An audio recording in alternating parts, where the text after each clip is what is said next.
Ça va? Ça va très bien et toi? Ça va très bien, encore mieux aujourd'hui parce que je te reçois aujourd'hui. Merci beaucoup. Merci pour ton temps. Merci pour le temps que tu me donnes et que tu donnes aussi aux jeunes qui vont pouvoir visionner cette vidéo. Donc l'idée c'est de faire une interview sur ton métier, que tu nous partages un petit peu ce que tu as envie de nous partager, donc ton parcours, ton cheminement, comment tu as choisi ce métier et ton quotidien. Voilà.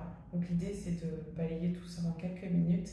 Et puis si vous avez des questions, n'hésitez pas à les écrire, à les noter en commentaire ou sur mon site, sur mon compte Instagram ou autre. Voilà. C'est parti, t'es prête? C'est parti. Allez. Alors dis-nous déjà, quel est ton métier, Océane? Alors, on va dire le métier dont je vais parler aujourd'hui, c'est le métier de professeur d'anglais en collège et en lycée. Ok. Alors, qu'est-ce que tu fais exactement? Alors, ce que je fais, c'est que... Tu peux me raconter une journée type, voilà. Alors, c'est vrai que ça peut être un petit peu différent, ça dépend. On a un emploi du temps, on a après avec des horaires qui peuvent être différents d'une journée à l'autre. Je ne suis pas forcément au collège tous les jours, du lundi au vendredi, donc ça c'est assez souple. Mais en général, c'est que je peux avoir des niveaux différents d'élèves, donc de 11 ans jusqu'à 14-15 ans. D'accord. Et du coup, je leur transmets les savoirs, on va dire, fondamentaux suivant les différents cycles pour leur apprentissage de l'anglais. Ok. Donc à partir de 11 ans, donc en 6e. Ouais, 10-11 ans, de la 6e jusqu'à la 3e. D'accord. On fait un retour dans le passé. Et on retourne donc Océane un peu plus jeune. Ouais. Comment elle a choisi en fait ce métier-là, professeur d'anglais? Alors, c'est un hasard, mais pas forcément un hasard, parce que en fait, j'ai un parcours très classique. Donc, je suis partie, donc j'ai mon bac. Ensuite, à la suite de ça, j'ai fait une licence à la Sorbonne d'anglais, parce que je savais déjà que j'aimais cette langue-là depuis petite. J'ai toujours eu des facilités, donc je me suis dit, bon, pourquoi pas faire ça, même si de base, oh, je me stagne. C'est pas grave. Même si de base je voulais être journaliste, de toute fin à toute base, mais je me suis dit, bon, en attendant, vu que j'étais pas hyper sûre, pourquoi pas faire cette licence. J'ai fait cette licence, j'aime trop, mais j'avais toujours cette petite idée de journalisme d'abord qui trottait. J'ai quand même tenté les concours, enfin un concours, parce que j'étais trop débordée, donc j'en ai fait qu'un et je l'ai pas eu. Et pour mon master, ça a été vraiment déterminant parce que je me suis dit, qu'est-ce que je vais faire? Est-ce que je tente d'autres trucs? Est-ce que je continue sur ma lancée?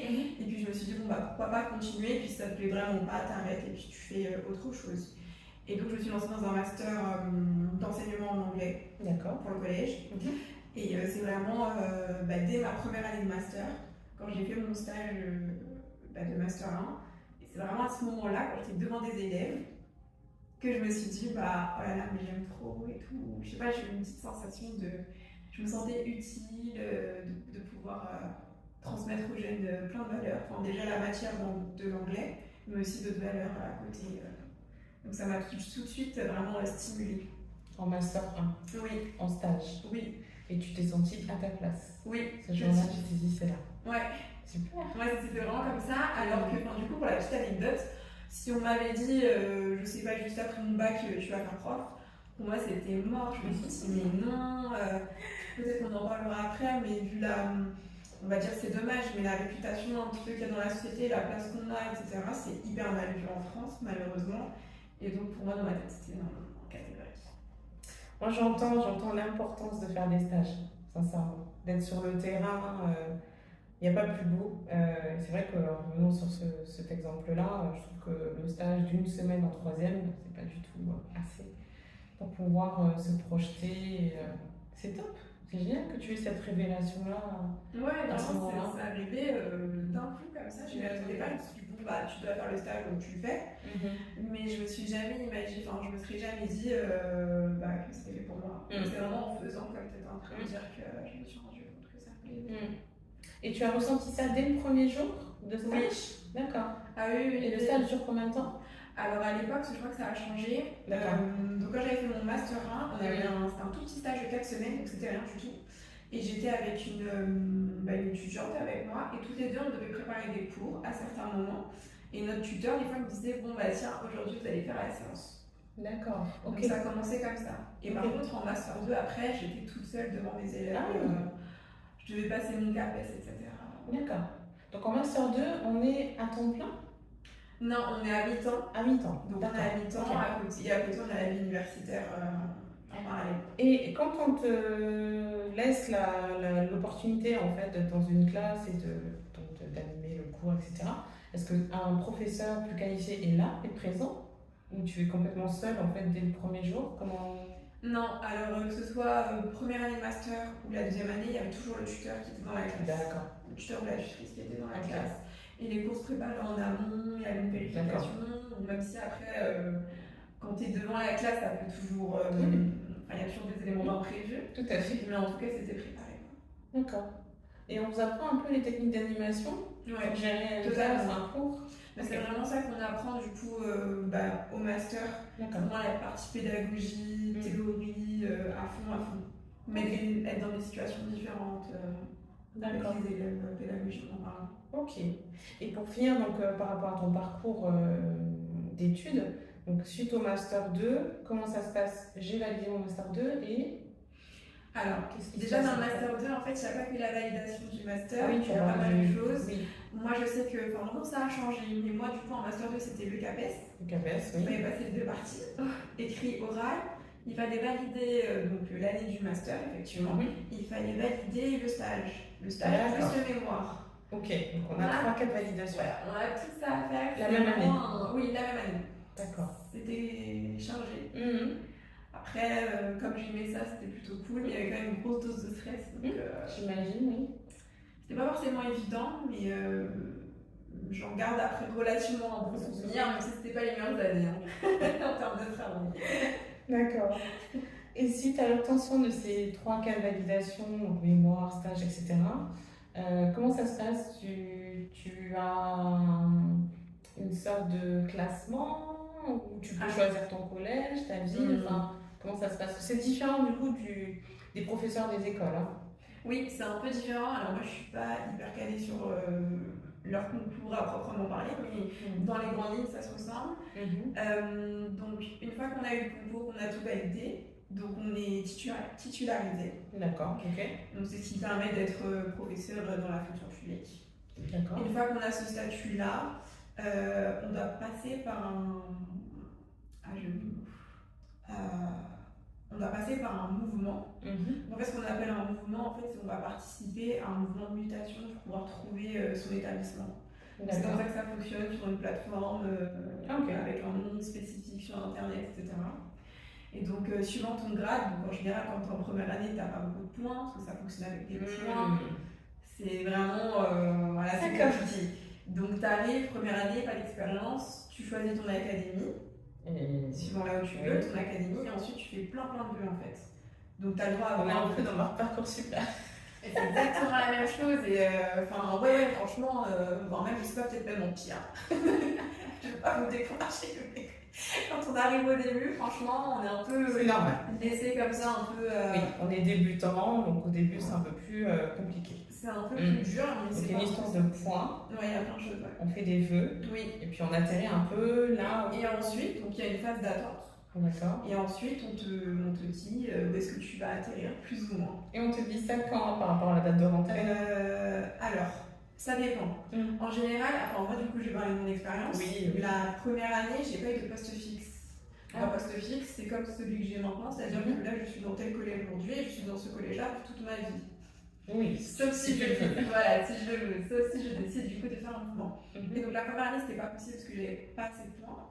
Du coup, ils m'ont mis assez loin de chez moi, dans un autre département, et c'était juste pour normalement 1 an. D'accord. Ok. Et donc ensuite, après, tu fais des mouvements de mutation.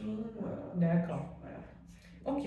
Ben, en fait, finalement, ça ressemble un peu à tous les postes en tant que fonctionnaire dans la police. Enfin, voilà, au début, on est obligé d'aller là où il y a de la place. Et après, on se bat. D'accord, ok. donc, tu nous as expliqué ton parcours. Qu'est-ce que tu aimes? Qu'est-ce que tu aimes dans ton métier? Alors, ce que j'aime beaucoup, c'est vraiment le cœur du métier. Déjà, c'est déjà ma matière. Je l'aime beaucoup, c'est quand même important, je pense, quand on veut faire ce métier, que ce soit une matière spécifique ou pas, mais d'aimer ce qu'on fait déjà. Alors, j'avais une question justement par rapport à ton parcours d'études. Est-ce que tu as dû partir à l'étranger? Ou ton anglais il est inné? Ou tu as de la famille qui sont anglophones? Raconte-moi un petit peu. Alors en fait, non, j'ai pas de famille du tout anglophone. En fait, on va dire que j'ai beaucoup entendu la langue anglaise de par la musique, parce que chez moi j'ai écouté énormément de musique. Ok. Donc, grand merci à ma maman pour ça. Elle écoutait beaucoup de musique afro-américaine, donc tout de suite, dès petite, je pense que ça a dû germer dans mon esprit. Et je sais pas, j'étais baignée dans un champ linguistique. Et, donc, pour moi, ça a été tout de suite très facile. Sinon, oui, j'aurais pu faire un voyage, parce que, oui, je pense que c'est comme ça dans toutes les licences et masters de langue. On peut être amené à faire un Erasmus ou quelque chose comme ça. Oui. Sauf que, comme j'ai dit tout à l'heure, en fait, moi, je passais le concours de journaliste. Et du coup, ça a un peu fait en sorte que je me concentre plus sur ça que sur le voyage. Et donc, je devais rester sur Paris. D'accord. Et donc, c'est pour ça que je n'ai pas pu faire un voyage du style, je sais pas, moi, Londres, les États-Unis ou autre. D'accord. Donc, non, en fait. Donc, c'est important de dire que ce n'est pas obligatoire. Donc, c'est recommandé, c'est l'idéal. Et ce n'est pas obligatoire en fait de partir pendant Du tout. Que ce soit la licence ou le master à l'étranger pour valider. Ouais, c'est quand même un peu dommage, mais bon, après, c'est toujours mieux quand même d'être avec des personnes authentiques, qui ont un accent authentique, etc. Moi, ça va, je me débrouille plutôt pas mal. J'ai une petite question bonus. Quel est ton accent anglais préféré? Alors c'est dur un peu parce que en fait quand j'étais plus jeune, moi j'étais un peu comme diraient les jeunes matrixée par l'accent américain. Donc c'est-à-dire que j'étais vraiment trouvé ça trop beau et puis je l'ai eu instinctivement parce que en France on écoute souvent des films, des musiques. Et quand j'ai fait justement mes études universitaires, c'est là où j'ai appris un peu à découvrir vraiment comment ça fonctionnait l'accent britannique. Oui. Et du coup j'ai commencé à trouver un charme. Donc maintenant c'est un peu 50-50, tu vois. Je dirais pas totalement accent britannique, mais ouais, les deux ont leur charme. Moi j'ai une grande préférence pour les British. C'est vrai? Ah oui, complètement. Je peux comprendre, hein, franchement ça donne un petit côté un peu, un peu bourgeois. Ça fait moins Far West quoi. Alors, si tu as un jeune en face de toi, tu en as tout le temps quasiment, qui te dit Océane, j'ai envie de faire le même métier que toi. Mais j'hésite, j'ai peur d'y arriver. Enfin, voilà, j'ai des doutes, j'ai des craintes. Qu'est-ce que tu lui dirais? Ça tombe bien parce qu'en plus j'ai déjà été dans cette situation. Ah, dis-nous alors. Du coup, moi, ce que j'ai dit à la petite en question, elle était très jeune, elle était en 6e. Ah oui. Et elle me raconte en fait qu'elle aimerait beaucoup être professeure d'anglais, mais que comme elle a des difficultés en anglais, et elle se demande si elle pourrait arriver à cet objectif-là. Et en fait, moi, ce que je dis toujours, c'est qu'on évolue et que c'est pas parce qu'aujourd'hui, tout de suite, on est à un moment de sa vie où c'est un peu compliqué, que ça veut dire que dans 3 ans, surtout qu'en plus au collège, on y passe 4 ans, donc c'est long. Qu'au bout de 3-4 ans, cet élève-là n'arrivera pas à se défaire de ces difficultés-là ou pallier les difficultés. Donc ce que je lui dis, c'est vraiment de ne pas enlever cette idée-là de sa tête, de toujours écouter ce qu'elle aime en fait, ses intuitions, ses influences, et d'essayer de travailler. Alors je dis pas que le travail ça fait tout, mais en tout cas de se faire aider de différentes manières, que ce soit à travers les professeurs, des aides multiples. Et de ne vraiment pas lâcher, de ne vraiment pas baisser les bras et de pouvoir se donner les moyens en fait d'arriver à son objectif, parce que vraiment c'est pas le cas pour tout le monde, vraiment, parce qu'il y en a pour le coup ils ont vraiment des difficultés énormes, mais il faut être aussi un minimum réaliste. Mais je pense que vraiment quand on comprend quand même un petit peu les mécanismes, quand on sent que ça marche quand même un petit peu, même si ça reste dur, faut essayer d'y aller. Et je pense que tu conseilles également plein de petites choses à travers tous les outils que les jeunes aujourd'hui ont. Regarder un film en VO, c'est des choses vraiment toutes bêtes. Et comme tu disais tout à l'heure, tu as grandi avec cette musique anglo-saxonne. Et en fait, il faut faire travailler de façon différente, soit avec la musique, soit avec la mémoire auditive, soit en regardant des films en anglais, soit en allant dans des pays anglophones. Donc oui, cette petite-là, il faut qu'elle garde, Persévère, ouais. voilà, qu'elle conserve son projet en tête et mettre plein de petites stratégies pour pouvoir améliorer son anglais et devenir la prof d'anglais qu'elle aimerait être. Et oui, il ne faut pas lâcher. Comme tu dis, il faut vraiment peser le pour et le contre. Si on voit vraiment qu'en fait les difficultés sont énormes, alors voilà, il faut choisir autre chose. Peut-être Un plan de secours, oui.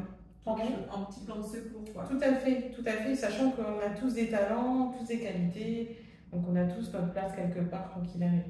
Exactement, je rejoins vraiment tout ce que tu dis. On a tous, je pense, des dons. Enfin, moi, je dis des dons, Tout à fait. comme tu dis, des talents. Il suffit juste de, comme tu dis, pratiquer plusieurs choses, différentes choses, et de voir où est-ce qu'on se sent à l'aise. Et je pense qu'ensuite, ça se fait tout seul. Super. On va bientôt terminer avec la carte des valeurs. Donc tout à l'heure, je t'ai demandé de choisir une valeur que tu nourris grâce à ton métier. Et tu as choisi la curiosité. Alors, dis-nous. Dis-nous, pourquoi la curiosité? La curiosité, parce que je pense que quand on enseigne, je pense qu'il faut faire preuve d'ouverture d'esprit, de curiosité, il faut aimer s'instruire, apprendre, connaître et par conséquent aussi pouvoir transmettre. Et je pense que c'est un adjectif même dans la vie de tous les jours qui est hyper important. Enfin, moi, je sais que dans mon éducation, le fait d'être curieux, curieuse, ça a toujours été très très très important. Donc j'essaie aussi de mettre mes élèves un petit peu dans dans cette atmosphère-là, d'être curieux de tout dans la vie, de prendre un petit peu tout ce qu'il y a de bon un peu partout.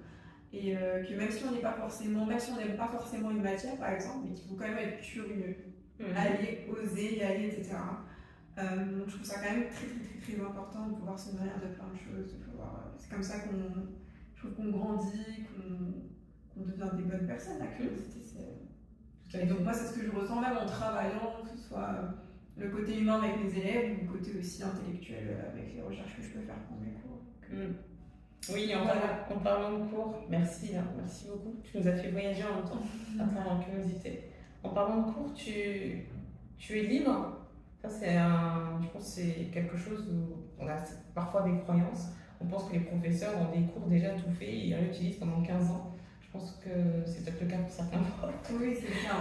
Mais est-ce que toi, tu arrives à t'adapter, par exemple, je sais pas moi, à l'actualité tu vas parler de Greta Thunberg, tu vas parler de... voilà, est-ce que tu arrives à nourrir cette curiosité à travers l'actualité? Totalement, je pense que c'est vraiment même ce qui fait que tu pourras gagner l'attention de tes élèves en fait. Alors c'est pas forcément possible dans tous les aspects dans lesquels tu veux travailler. Oui. Parce qu'il y a des aspects quand même, quand c'est plutôt classique ou ancien, bon, tu pourras pas toujours mettre de la modernité, donc vraiment il faudra chercher, tu seras plutôt sur la forme plus que dans le contenu. Mais oui, moi j'essaie vraiment de m'adapter à mes élèves, de savoir ce qu'ils aiment, même si là encore, je me dis, je ne peux pas le faire sur toute l'année. Ah oui, complètement. Mais vraiment sur des petits points comme ça dans l'année, à me dire, bon bah tiens, je vais faire une séquence sur le rap américain. Pour tel niveau. Tiens, pour eux, je vais essayer de faire sur les stars américaines, tel niveau. Et en fait, on adapte et ça fait des petits points comme ça dans l'année et ils sont vachement stimulés parce que ça leur parle, ça leur fait du bien. Et je pense que c'est comme ça aussi qu'on gagne un peu même la confiance des élèves, se dire tiens, ok, on a travaillé, moi je sais pas sur les droits civiques des Afro-Américains et c'était hyper historique, mais on peut travailler aussi sur, comme je disais tout à l'heure, je sais pas moi, oui, les stars américaines ou autres quoi. Donc voilà, oui, Harry Potter. Et puis en plus, ça dépend des niveaux, donc on doit vraiment adapter à vraiment le. Tu as fait quelle classe, pardon? Alors, j'ai jamais fait encore 6e à la 3e sur l'année parce que ce serait trop. Oui. Mais oui, je me retrouve très souvent à 3 niveaux, de la 6e à la 4e, et en général, on a 6 classes. Donc, il faut que tu restes un peu, tu vois, jeune. Il faut que tu connaisses, maîtrises les sujets. C'est pas toujours hyper évident, parce que je pense qu'après, au bout d'un moment, il y a un décalage. Encore là, je le ressens pas beaucoup, mais un peu quand même. Mais oui, j'essaie en tout cas de rester dans l'actualité et de la rendre abordable en fait, pour eux. Après, comme c'est un niveau quand même collège, je peux pas pousser très très loin. Au lycée, je pense que je mettrai un peu plus en liste.